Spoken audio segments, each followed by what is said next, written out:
নমস্কার, সবাইকে বলছি। আমি ব্যারাকপুর থেকে বলছি। দেখুন, বাড়িতে বাড়িতে এই নোংরা নেওয়ার গাড়িটি আসে।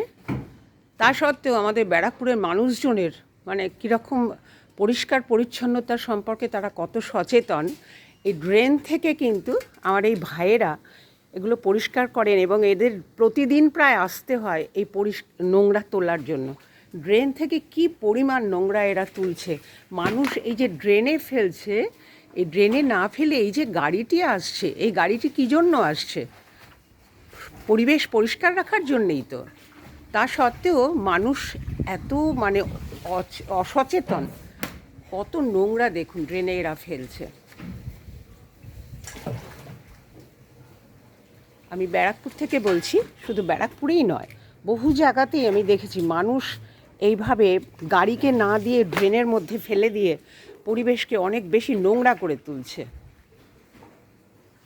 এই হচ্ছে বর্তমান আমাদের সমাজের চিত্র।